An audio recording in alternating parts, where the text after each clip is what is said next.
Today, I went to the supermarket to go buy some food, and I decided to take my sorry little black ass down to the magazine aisle.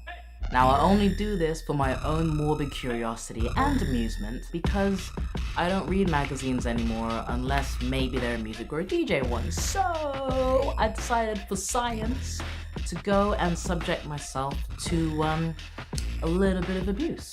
The weeklies.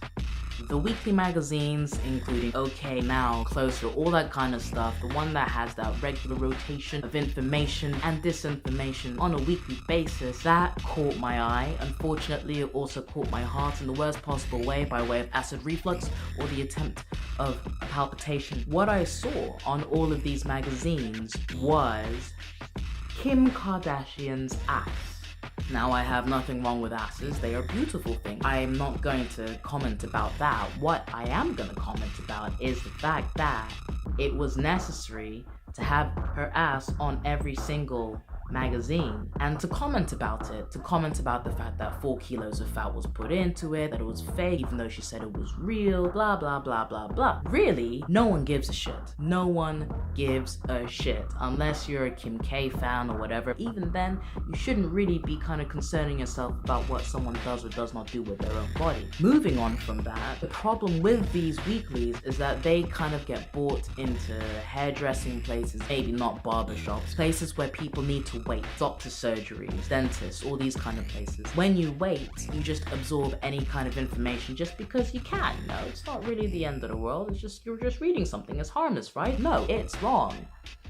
Because you are essentially absorbing the toxic information that subconsciously will tell you X is bad, Y is bad. Look at this. This person's being ridiculed because they have cellulite on their ass. You have cellulite on your ass. You're a failure. You're a fucking failure. That's what gets put into your mind. Because someone that you maybe idolize, you respect, you see as someone who is higher up in the pecking order, has something that is deemed as socially unacceptable, almost like death, you then associate that death-like state with yourself.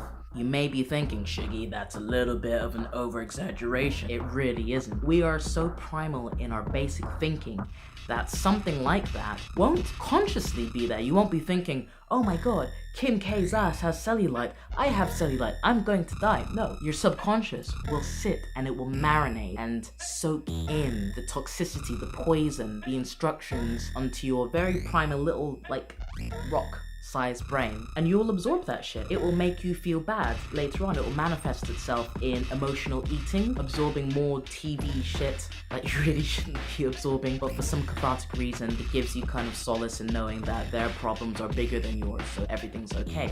It will manifest itself in all sorts of different places. You don't quite understand why you maybe feel the way you feel for something completely non-connected, not connected to this initial thing.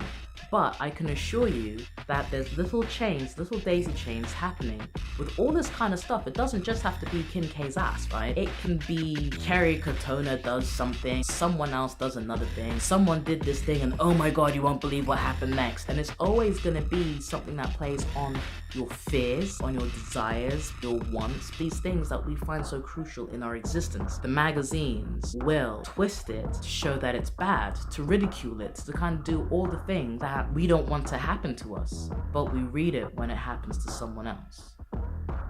So that's something to consider, just a little bit. This is the craziness that goes on in my head. I will see you soon. Adios.